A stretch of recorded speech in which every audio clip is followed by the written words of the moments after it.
Any lineup changes, starting lineup changes tonight? What are they? Gerald Green for Amir. And why are you doing that? Similar to some of the thought processes we went through in the Chicago series.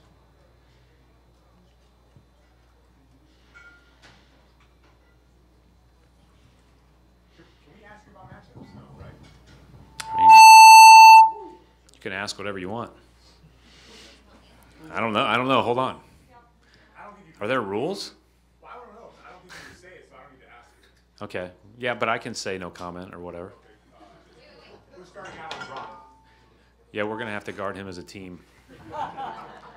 That's better than no comment.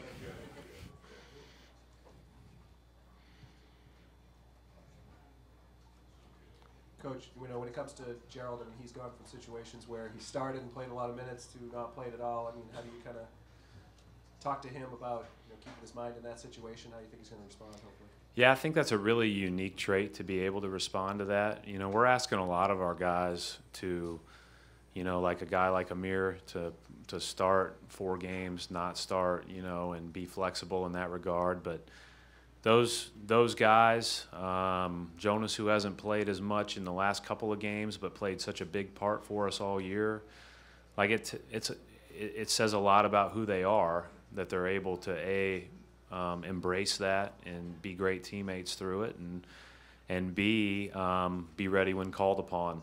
And Gerald specifically has been ready when called upon all year, in a unique year, right, for him. I mean, he got hurt in training camp, didn't hardly play at all till Christmas, played in the Christmas Day game, and then played a lot while Avery was out, but didn't play a lot in March. And but he's always been ready, and he always stays ready. Coach Bob Schwab from the Citizen. Yesterday you were talking about the second half, that stretch about 10 minutes going between bridging the third and fourth quarters. What did you take from that, and what goes forward with it? Well, I don't know how much of it was, sometimes in a 20 to 25 point game, you're playing so free, and they're playing with really everything to lose, that it's not a great or a true evaluator of what you can do moving forward. But I did think we competed at a better level. I thought we did some things that, we'll continue to try to do tonight at a better level. But ultimately, it's going to come down to we've got to be a lot better defensively. And there's no easy answer, right? I mean, when LeBron has the ball, we've got to be able to make it as tough as possible individually, but show appropriate help and get to the shooters. So there's a lot that goes on there. And then offensively, obviously I think we have to take advantage of our strengths, play to those, and we're trying to put as many shooters on the floor as possible, and hopefully knock a few of those down. Hey, Brad, back to the Amir Gerald thing for a moment. When you go smaller against that team, I mean, they're so good up front, especially on the offensive glass. I mean, how do you combat it when you do go smaller? I mean, there's things that when you go small that are not advantages, and things that you've got to be able to soar with that are strengths. And so, obviously, when you're small, your guards have to do a great job if they end up in a rotation on Thompson or Love specifically of blocking out.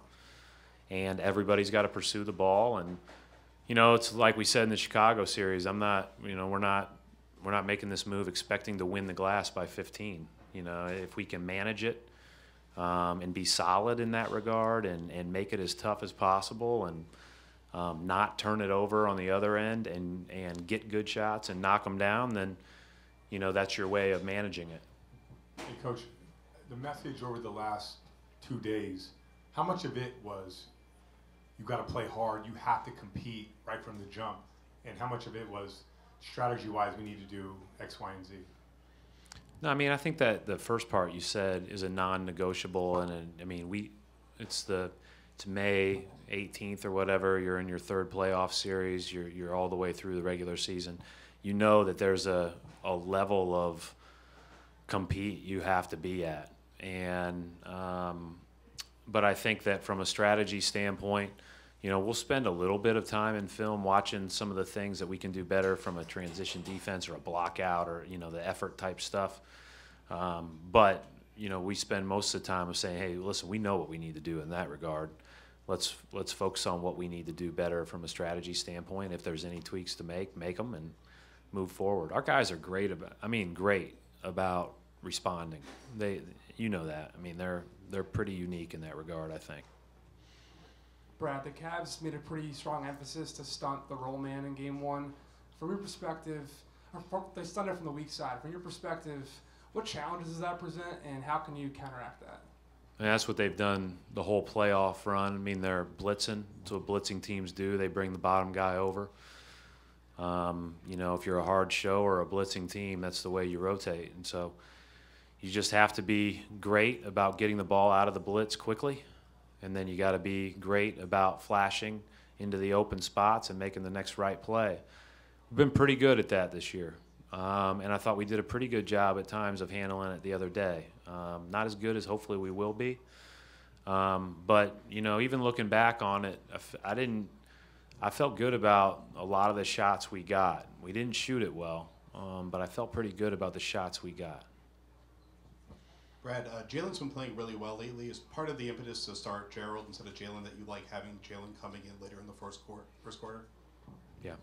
And, whoever starts between Amir and Gerald hasn't played as much as some of our bench guys. I was wondering, you were highly complimentary of the Cavs, obviously, the last couple of days, the predicaments that they put you in. In the previous round, Kyle Lowry was saying nobody's closed the gap on LeBron, and he doesn't see it happen. Do you have to guard against the defeatist mentality, just entering a series like this against a team like that with the weapons that they have? Well, I think the biggest thing is everybody in the world knows they're good.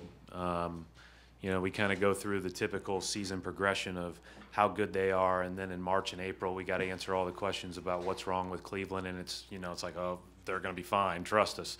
And then now they're right who they are, and I think the biggest thing is that, and just being in our locker room, that our guys have kind of been, we've been built on a way of having a chip on your shoulder, competing, being excited about the challenge. Like, I think that you should look at this if you're a competitor. You're going out there to do everything you can to win that next possession, and hopefully those add up to win the game. And there should be no more fun challenge if you're a basketball player than playing against the best. That should be as good as it gets. And that's the way I look at it, at least.